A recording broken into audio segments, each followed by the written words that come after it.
Good afternoon, everybody. Big Mike back here with you once again. And today, I'm going to give my recap and review for New Japan Pro Wrestling's Windy City Riot, and also give my predictions for Impact Wrestling's Rebellion, which is coming this weekend. So, low double dipski for you. So, let's get into it. So, first match on the main card. We have the Factory being represented by QT Marshall, Aaron Solo, and Nick Camarado, taking on the LA Dojo Boys of Carl Fredericks, Clark Connors, and Yuya Uemura. And honestly, this was a fast-paced, very good match. Hell, even Camarado got in on the low speed. Although he definitely went more for the power. Including a couple of did he hit F5s? I don't think he hit F5s, but he definitely hit a two-person suplex, which was phenomenal. Finish came with the ref distracted.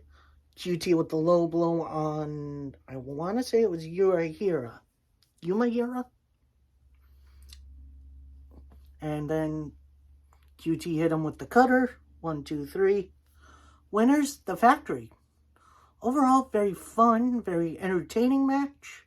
A match I didn't think I would get really that into because the Factory's kind of okay, I guess. But, yeah, I really got into this match. It was a lot of fun. Big thumbs up from me. Next up, a 10-man tag. Playa, Teddy Long would be proud. So we have Fred Rosser, Josh Alexander, Alex Coughlin, Ren Narita, and Chris Dickinson taking on Team Filthy members Royce Isaacs, Jerome Nelson, J.R. Kratos, The Imposter Black Tiger, and Danny Limelight. This match was complete and utter chaos, and it was exactly what I needed.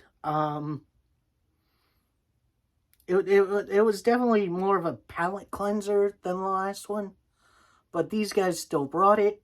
A lot of big moves to the outside, including J.R. Kratos, who was a big man, diving over the turnbuckle and landing on it. That was nuts. Kratos, do not do that again. Anyway, finish came with Rosser hitting his double knees to Black Tiger, and then got him in the chicken wing submission for the win. So yeah, Team Fred Rosser, big win. I'll give this, again, a big thumbs up. Which then led into post-match, Tom Lawler getting in the ring, beating up Fred Rosser, because they're probably going to be feuding going forward, which I am honestly there for. And then out came Tom Lawler's opponent for the evening, Yuji Nagata, who living legend, and he goaded Tom Lawler into putting the strong openweight title on the line, which he ended up doing, which ultimately I had no idea if this match was for the title initially, but now it was. So that was a nice little surprise. Having it in the middle of the card, though, it feels a little weird, but you'll kind of understand why in a few. A lot of big back and forth moves. A lot of trial for submission holds and counters, which was, honestly, these two worked really well together. And if you haven't seen this match, this is Mikey recommended. I give it a big thumbs up.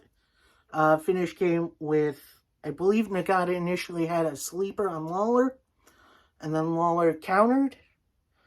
Then Uemura got him on the mat, and then Lawler slipped out, ankle lock submission, and yeah, that's it. Tom Lawler is still your open weight champion. This next match, oh boy, a 12-man tag team match, Playa. as you have the United Empire being represented by Aaron Henare, who is a big meaty guy. I don't think I've ever seen him before. Great O'Khan and Jeff Cobb, the IWGP heavyweight champions. TJP, a bit of a regular from Impact. And who I will say are the MVPs of this match. They stood out just a little more than the others.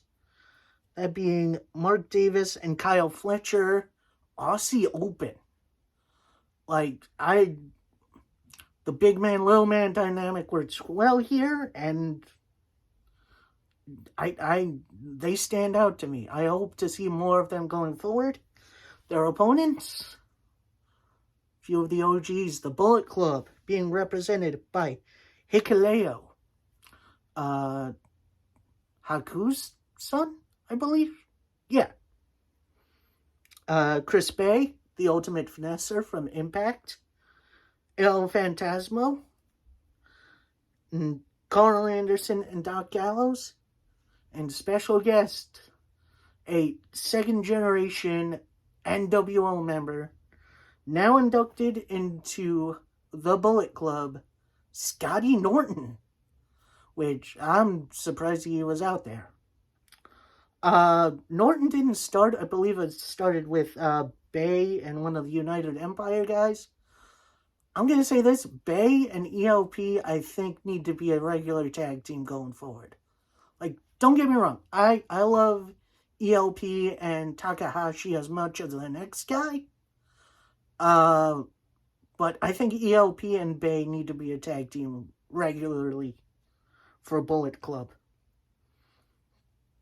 A lot of fighting between, at one point you had Great O'Khan and Jeff Cobb taking on Gallows and Anderson in the middle of the ring.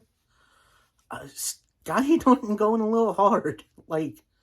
He's definitely lost a few steps, but he still looks pretty decent out there, which is really fun. Definitely a lot more controlled chaos in this match than the last big 10-man tag.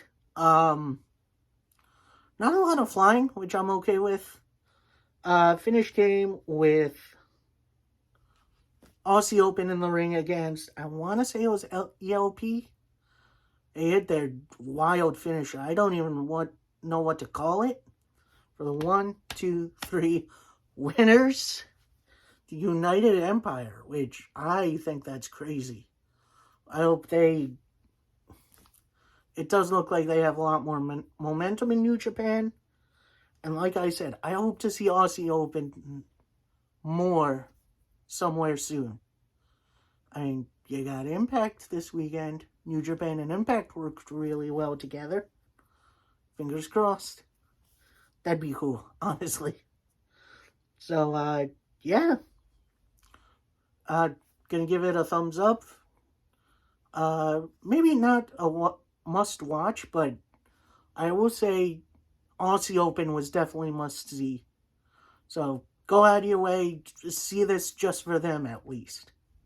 Also, Jeff Cobb's fantastic too. Alright, next match is Chicago Street Fight 3-on-3 match. As we have Finn Juice, David Finlay, and Juice Robinson. And yes, he is the son of Fit Finlay, who loves a good fight. And hey, David even brought his dad's famous shillelagh down to the ring.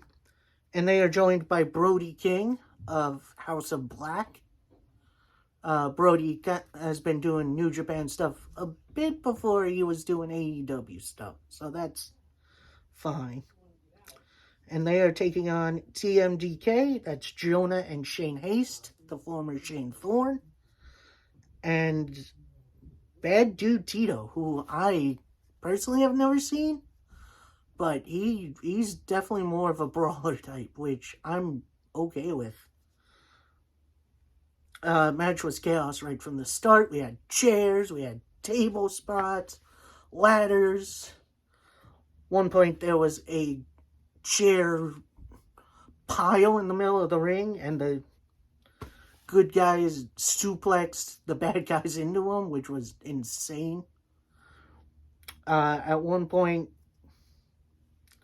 Jonah took David Finley's shillelagh, tried to hit him with it, and Juice Robinson makes a big save. Gives Finley his shillelagh back. Boom, right in the side of the head. 1, 2, 3. Your winners, Juice Robinson, David Finley, and Brody King. I'm going to say this was a fun car crash match. If you're more of a pure, straight up wrestling match kind of guy, I would say this match isn't for you. But it felt like something different on the card, and it fit really well. Again, big thumbs up. Next up, the Jay White Open Challenge. As Bullet Club's leader, Switchblade Jay White, has issued an open challenge to anyone from any promotion.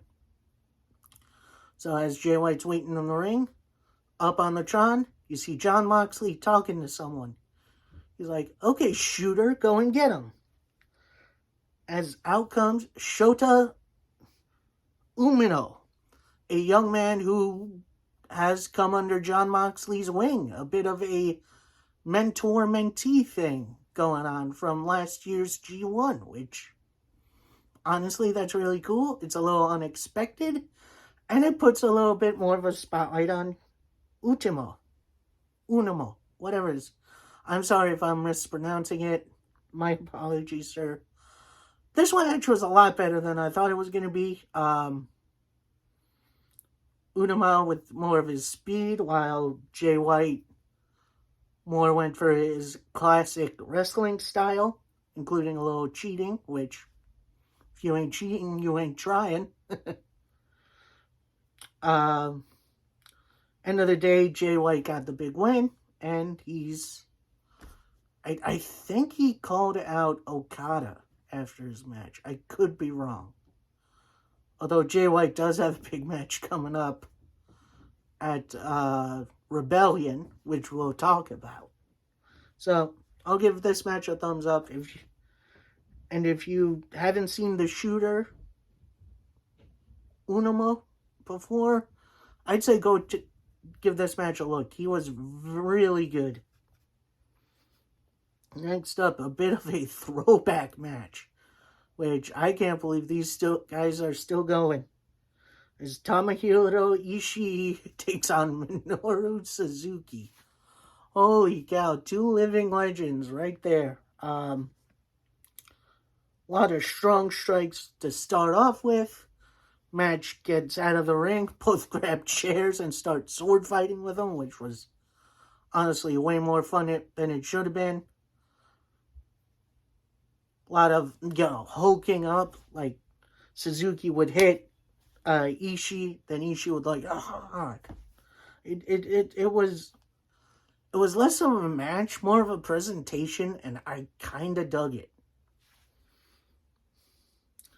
Kind of near the end of the match, Suzuki tries to get Ishii in the pile driver, but he's a little too big. And Ishii counters with a big old hip toss, in which Suzuki, how are you not flat right now? That was insane.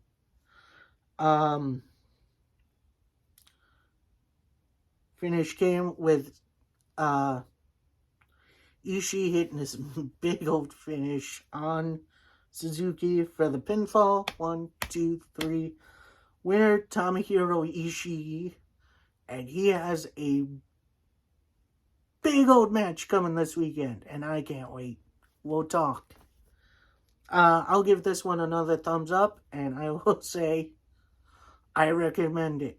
If you want to see 2 old dudes beating the crap out of each other, this is the match for you. And our main events of the evening. We have Jon Moxley taking on Will Ospreay. And man, these two worked really, really well together. One point or another, both guys would try to hit their finish, only to counter it. A lot of near falls. Ospreay with a beautiful counter out of the paradigm shift. It was a symphony of destruction. What can I say? And I loved it. One thing I did not really love is the finish, as you know, Mox just it Mox definitely had him pinned, but it does feel like there's gonna be another challenge going forward, which I'm definitely okay with. I will say match was awesome. Give it a thumbs up. Finish, I could have left without, but you know, can't always have a win. So overall, I give this show a big thumbs up. Definitely somewhat must-watch matches. And now we go to this weekend's show.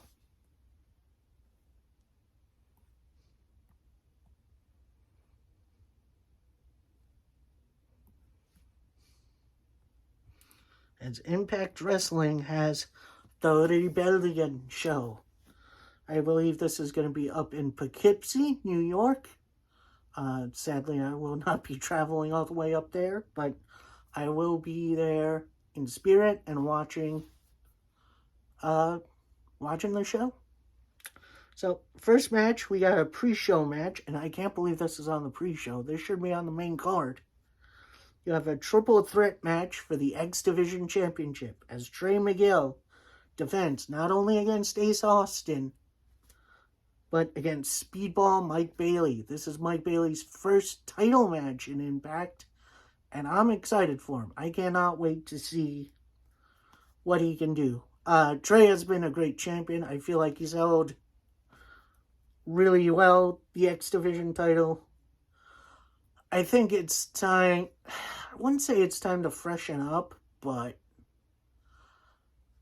as much as it kills me to say, I think Mike Bailey ends up pinning Ace Austin, even though they kind of been working together, but, you know, I don't see that happening here. So instead, I see Mike Bailey pinning Austin, and then we see Miguel Bailey in the future, which I am here for. Next up, we have, for the Impact Tag Team titles, we have Violent by Design defending against 8 other teams. That's right, it's going to be a big old gauntlet match. We're going to see who Impact has. So, I'm going to try to predict the other 7 teams. I think Mac and Swan are going to be in there because I think they do deserve it. Gallows and Anderson, because, you know, their contracts are coming up soon. Decay, I think, is in there.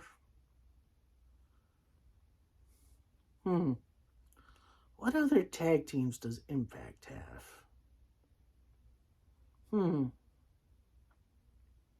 Yeah, I think that's the shame with Impact these days. They don't really have that many tag teams. I got a funny feeling we'll see the Briscoe brothers. That should be fun. I'm thinking maybe a little correctly. Juice Robinson's contract with New Japan expired, so maybe we see him and David Finlay come over for a spell, at least. Maybe if the doors are still open with the NWA, maybe we could see, like, the Commonwealth connection, or, like... Oh, duh, the freaking OGK. I forgot about the OGK. Freaking Taven and Bennett. I think they deserve a shot. Or maybe someone else from Honor No More.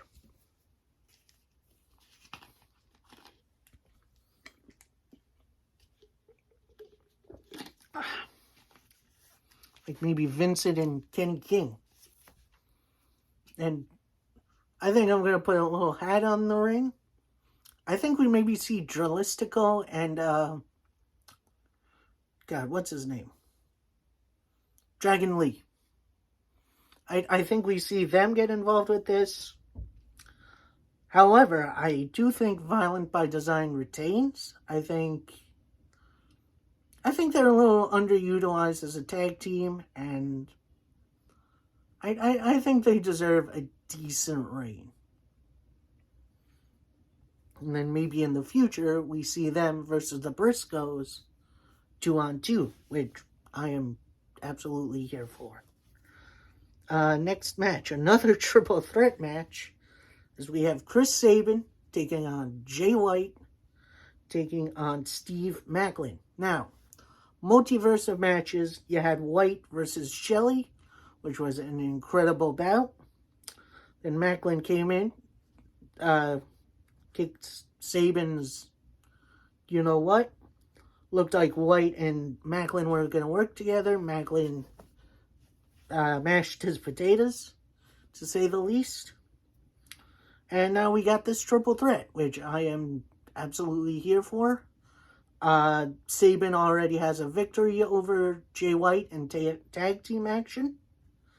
And Maclin has actually been doing a really good job with Impact. Overall, though, I think Jay White gets a big win here. I think he does need a little something. And then maybe we see him move on, maybe to the world title picture, which I'm kind of here for. Next up, Deonna Purrazzo puts her AAA Reina de Reinas title on the line against the returning Taya Valkyrie, who last we saw her in Impact.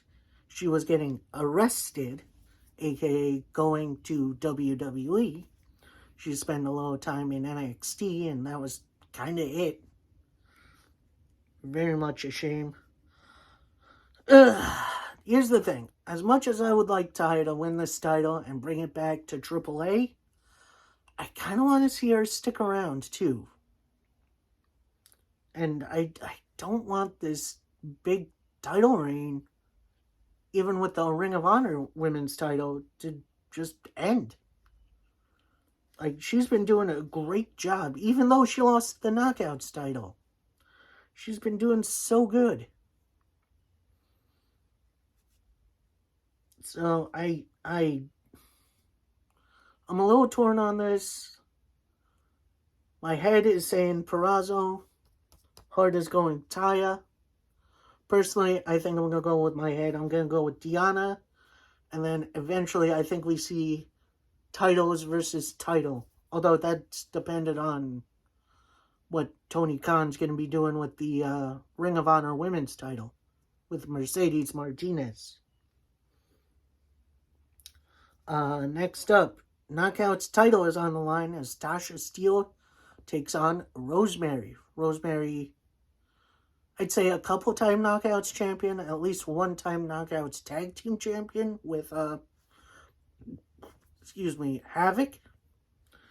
So this is, first time in a while that Rosemary has gotten a singles shot.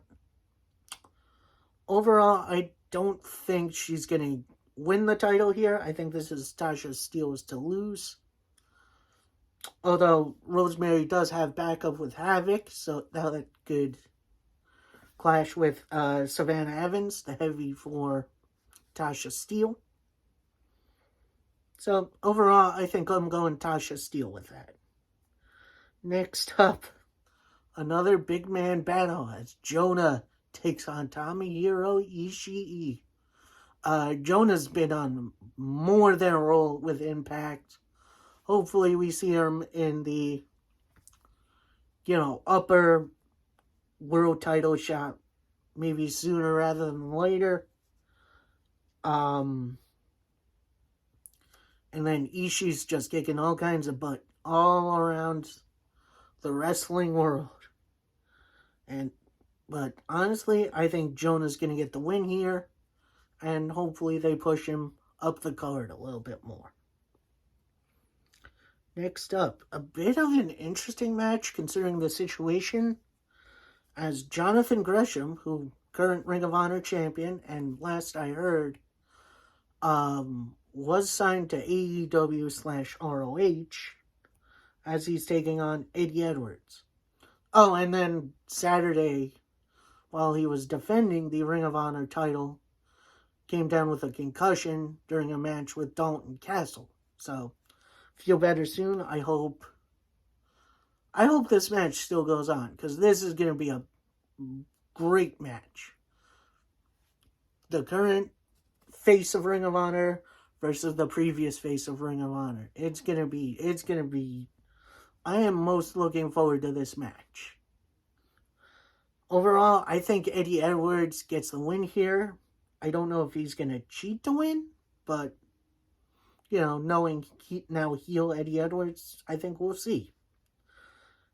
And finally, our main event of the evening is we have Moose, the World Heavyweight Champion, taking on the Walking Weapon, Josh Alexander. Now, Josh, after his Moose's last title defense against Heath Slater, which, honestly, good for him, Josh Alexander attacked Moose from behind. For previous weeks, they've been brawling. Moose even speared Josh Alexander's wife, which is crazy to think about. So this is definitely a little bit personal. They are going to beat the living bleep out of each other. But overall, I think it's time to recrown Josh Alexander your new World Heavyweight Champion. I don't think there's any real reason to extend this feud. And I think crowning Josh right now is the best thing possible. So, those are my recap and predictions. Hope you enjoyed that. Now, let me know something. I kind of was thinking about this. I've been doing, recaps and predictions for the pay-per-views now for a good couple of years now. Would you like me to do recap shows for the weekly stuff? So, I wouldn't do, Dark and Elevation. So, I would Tuesday, I do NWA Power. Wednesday, Dynamite. Thursday, Impact. The New Japan show that's on Access TV now. And MLW. Friday, I would do Rampage. And then Saturday is NWA USA and New Japan Strong, which I think I need to get into. So let me know if you want me to do that. If you'd like me to see that, expand the channel a little bit more. And also, let me know if you want me to do that for WWE again. It's obvious WWE isn't my favorite thing in the world. But I would like to reach out to you and let me know if you'd like to see me do that. Alright. I hope you guys enjoyed yourselves. Please like, comment, subscribe if you haven't. And, let's share this video all over the place. Let's spread our love for pro wrestling. I'll see you next time, babies. Peace.